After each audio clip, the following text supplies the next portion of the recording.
Hey buds, how you doing?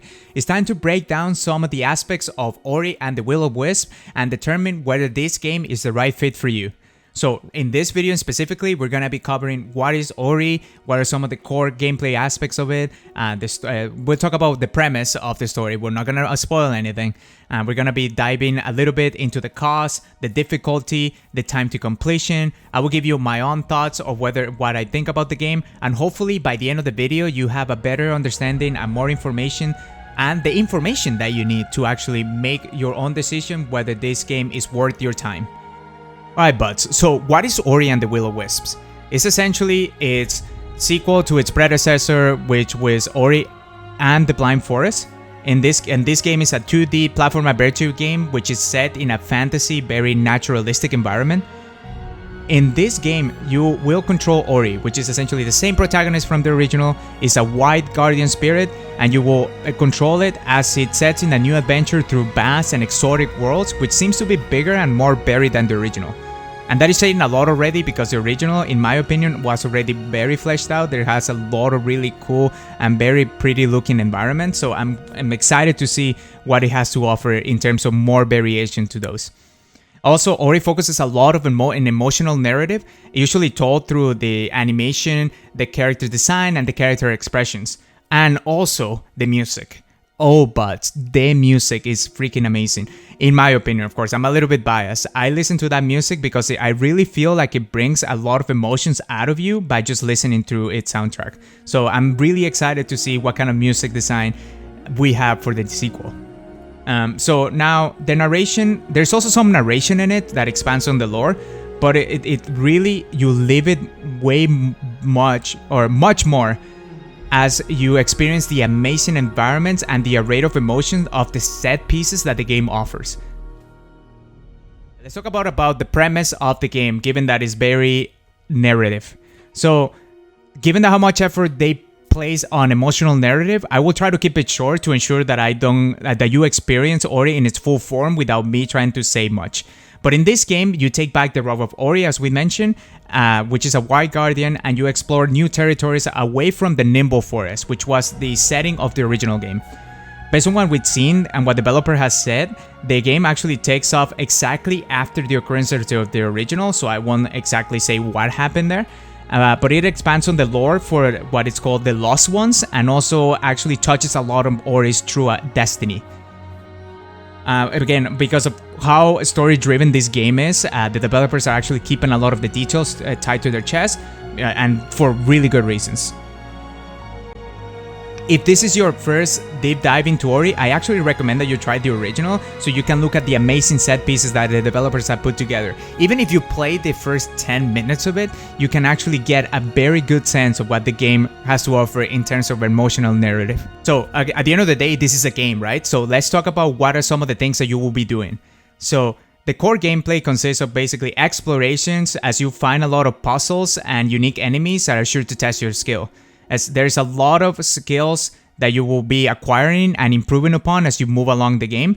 There's a lot of new traversal mechanics and combat mechanics which are basically improving upon the original one.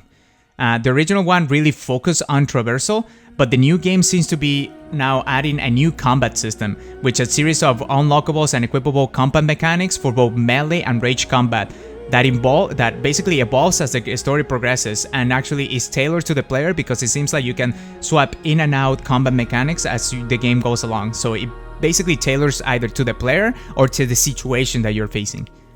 Based on the game, based on what we've seen from trailers and playthroughs, there seems to be a lot of focus on combat, as we mentioned, but also a bigger variety of enemies, because if there's going to be new combat, there has to be something to challenge those combat skills. So there's a lot of bigger and badder enemies that look from the trailer very pretty, but at the same time very menacing. So I'm excited to see what kind of boss battles we're gonna see, because the developer did say that they want the boss battles to feel like you need to learn what the bosses are doing in order to be able to counter them. Now, since we touched on it, let's talk about a bit about the difficulty. So the original Ori and the Blind Forest offer a satisfying platforming with a series of challenging but highly achievable traversal puzzles. So the game has a save system where you can essentially save anywhere in the game, as long as you have what it's called a spirit orb, which you can find very easily. So essentially, what I really like about this is you can save right before a very difficult traversal puzzle and just restart very quickly at that location if you end up dying. So there's a lot of trial and error, but it doesn't set you back through long cutscenes or long loading times for you to actually get back and try it again. I don't know if people tried Celeste before, but it kind of has that snappy aspect of it, since the game does expect you to fail in a few areas. Right, so all good so far, but we don't have the time or money to basically buy every single game or play every single experience that we have for this year. So let's talk about the cost and the time to completion for the game. So the game is not a full AAA price game. It is made by Moon Studios as part of the Xbox Indie Dev Initiative. So the game will only set you back $30 US, or if you're Canadian like me, $40 Canadian plus tax. Again, I don't think the game is half bad because it has a lot to offer and it's a very fun experience for you to take a look at. Again, a little bit biased, but I'm just giving you my thoughts.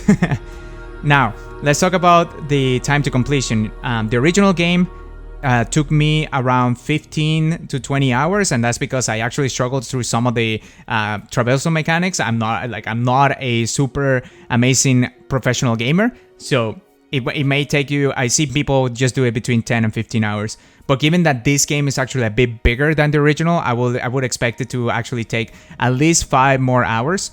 But again, I'm just basing this up while we played on the original. There's a lot of extra, and that's only by playing the main quest. There's a lot of extra areas that you need to explore and a lot of upgrades that you can get. So if you want to play to completion, it will set you back a little bit more, around 30 to 50 hours, depending on how good you are. Alright, ending up on the question of the hour, should you get Ori and the Will of Wisps? Essentially, with all the game information that we're giving you so far, again, it all depends on your particular playstyle, but I hope it actually gave you a little bit of a better picture of what this game has to offer. Personally, the game for me is very good for a binge watch session or just binge playing the game, because there's a lot of exploration platforming that keeps evolving as you progress through the game, and Ori becomes more and more powerful. So therefore, if you take too much time between playing sessions, then you're gonna have to spend a lot of the time relearning some of the things that you had to basically learn as you upgrade your character throughout the game. That being said, given how long the original actually takes, I don't expect you to take much time to actually complete the main story. So it will be around, again, as we mentioned, 15 to 20 hours. If you add an extra 5, it will be 20 to 25 hours. It will be good to play it through in a week and get experience the full narration that Ori has to offer. Now, me personally, I really enjoy the traversal mechanics of the original. It really gave me a fluid traversal mechanics with really satisfying puzzles. Some of them were very challenging, but very achievable. I could actually see myself, I could actually beat this. I just need to get better and actually land my moves a little bit better.